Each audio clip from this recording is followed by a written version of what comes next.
Hyderabad parliamentary నియోజకవర్గ చరిత్రలో తొలిసారి ఓ మహిళ పోటీ చేస్తున్నారు. ఎంఐఎం అధినేత అసదుద్దీన్ ఓవైసీకి వ్యతిరేకంగా మైనార్టీ మహిళ నూరా షేక్ పోటీలో ఉన్నారు. మహిళా సాధికారతే తన లక్ష్యం అంటున్నారు నూరా షేక్. నేటి సాంకేతిక యుగంలో కూడా హైదరాబాద్ పాత నగరం మరీ పాతబడిపోయిందని ఆమె ఆవేదన వ్యక్తం చేశారు. తనను గెలిపిస్తే పాత నగరం బంగారు నగరంగా మారుస్తానన్నారు. అభివృద్దికి దూరంగా హైదరాబాద్ పాత బస్తీ మిగిలిపోయిందని, అక్కడి పేదలు ఇంకా పేదవారిగానే మిగిలిపోయారన్నారు. వారిని దారిద్ర్య రేఖ నుంచి పైకి తీసుకురావడం తన కర్తవ్యమంటున్నారు నూరా షేక్.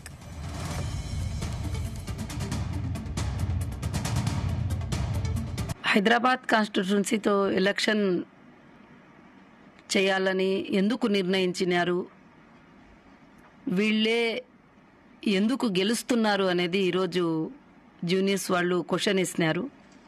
దానికి నా సమాధానం ఏమిటంటే, ఓల్డ్ సిటీలో కంటెస్ట్ చేయడానికి రూలింగ్లో ఉన్న ఏ పార్టీ కూడా సపోర్ట్ చేయదు. ఇక రూలింగ్లో ఉన్న పార్టీలు ఎవరు నిలబడరు. ఎప్పుడు కూడా ఏ పార్టీ రూలింగ్లో వచ్చినా కూడా, కేసీఆర్ రూలింగ్లో వచ్చినారు, ఓవైసీ గారు కేసీఆర్తో ఖాస్ దోస్త్ అయిపోయినారు. మళ్ళీ మా రేవంత్ సార్ వచ్చినారు, అతనితో కూడా ఖాస్ దోస్త్ అయిపోయినారు. ఇక ఎన్నో పార్టీలకి ఏమంటే, ఇక్కడ మనం ఇక్కడ నిలబడితే వేరే జాగాల్లో మాకి లాస్ జరుగుతుంది అని వాళ్లతో కమిట్ అవుతారన్నమాట. కానీ ఈసారి నేను ఈ హైదరాబాద్లో ఎలక్షన్ కంటెస్ట్ చేసి అందరి మనసుల్లో ఈ వచ్చే భయాన్ని పోగొడతాను.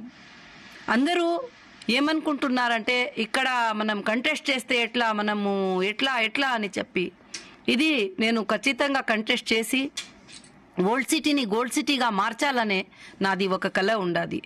అక్కడుండే మహిళలకి, అక్కడుండే స్టూడెంట్కి, అక్కడ పిల్లోళ్ళకి, అక్కడుండే అందరి ప్రజలకి మేలు కోరుతూ ఈ ఓల్డ్ సిటీలో జరిగే అన్ని అన్యాయాలు, ఈ కాన్స్టిట్యూన్సీలో జరిగే అన్ని అన్యాయాలని దూరం చేయాలని, ఈ ఓట్లు కూడా వేసే బూతుల దగ్గర కూడా అందరూ నిలబడి రౌడీయిజంగా అందరితో ఓట్లు వేపించడము, ఇవి అంతా మనం యూట్యూబ్లో సంవత్సరాల నుంచి చూస్తున్నాము. అంతా వీడియోస్ వైరల్ ఉన్నాయి. ఎవరు కూడా మా ఫ్యామిలీలో కూడా వెళ్ళి ఓట్లు వేస్తే, మీ ఓటు అయిపోయింది కదండి, 9 గంటలకే మీ ఓటు అయిపోయింది, 10 గంటలకే మీ ఓటు అయిపోయింది అని చెప్పి వస్తుంది. కానీ అందుకే ఈసారి నేను ఎలక్షన్ కమిషన్ ఆఫ్ ఇండియాతో కోరుతున్నాను, స్వయంగా మీరు ఒక యాక్షన్ తీసుకొని ఈ కమిటీ పైన, ఈ బూత్ల పైన, ఈ హైదరాబాద్ అసెంబ్లీ, ఈ హైదరాబాద్ లోక్సభ ఎలక్షన్ పైన ఇది పెట్టి అన్ని బూత్లకి జాగ్రత్తగా మెయింటైన్ చేయాలని నేను కోరుతున్నాను. హైదరాబాద్ కాన్స్టిట్యున్సీతో ఎలక్షన్